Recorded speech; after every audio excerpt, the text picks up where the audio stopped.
Hello everyone, welcome back to వామి ఇంటి ముచ్చట్లు. ఇవాళ నేను మీకు bagara rice with mutton curry ఎలా చేసుకోవాలో చూపిస్తాను. బగారా రైస్ అయితే ప్రిపేర్ చేసుకుందాం. బగారా రైస్కి మనం ముందే బియ్యం అయితే నానబెట్టుకొని పెట్టుకోవాలి. నేను 1 kg తీసుకున్నాను. మనం ఇందులోకి ఆనియన్స్, పచ్చిమిర్చి, పుదీనా, కొత్తిమీర ఇంకా పచ్చి మసాలాలు అయితే తీసుకున్నాము. బాండీ పెట్టేసుకొని దాంట్లోకి కొద్దిగంత నెయ్యి, నూనె వేసుకొని పచ్చి మసాలాలు వేసి అయితే వేయించుకోవాలి.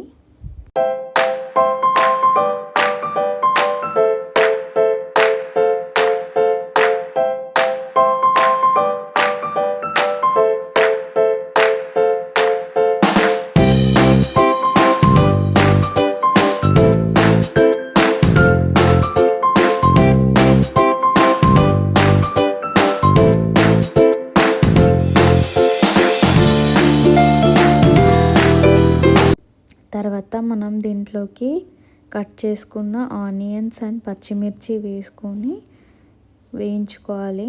ఆనియన్స్ అండ్ పచ్చిమిర్చి అయితే కొంచెం మగ్గనిచ్చుకున్నాక దీంట్లోకి మనం అల్లం వెల్లుల్లి పేస్ట్ అయితే వేసుకోవాలి. దీనివల్ల మంచి ఫ్లేవర్ అయితే వస్తుంది మన రైస్కి.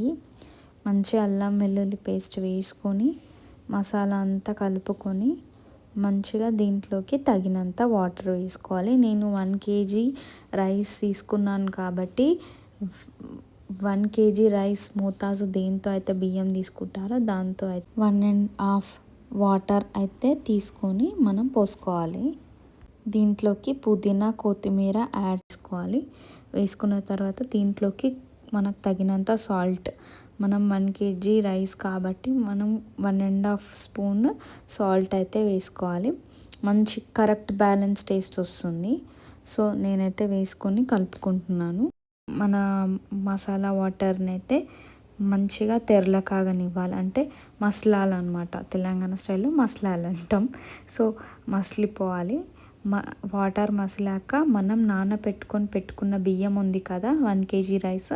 ఆ 1 kg రైస్ అయితే ఈ బాయిల్ అవుతున్న వాటర్లో వేసుకొని మంచిగా మనం అన్నంని ఉడకనిద్దాం.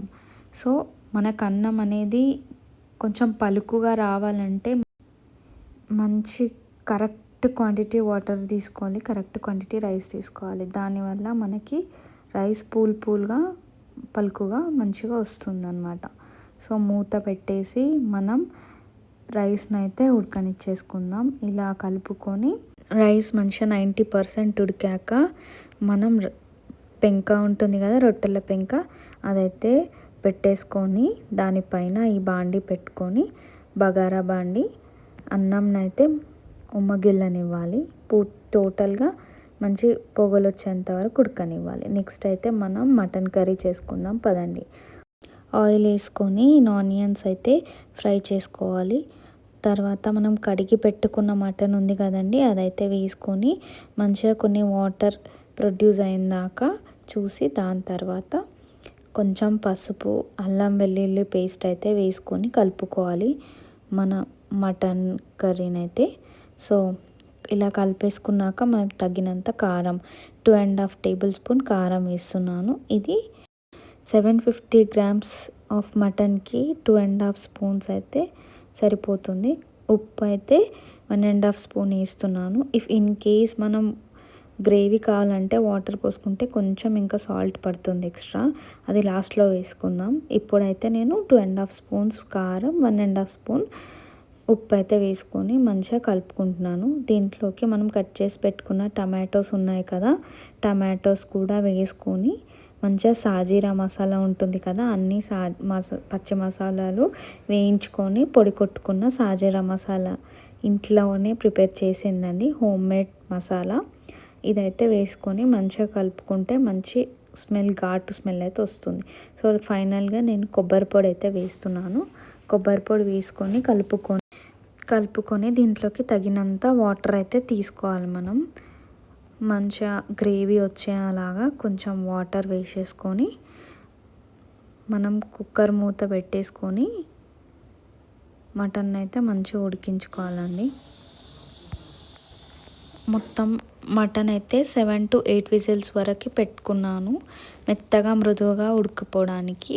ఉడికినాక మనం మూత తీసి కొంచెం ఫైనల్ గార్నిష్ టచ్ కొత్తిమీర వేసుకొని కొద్దిసేపు అలా స్టవ్ మీద పెడితే రెడీ.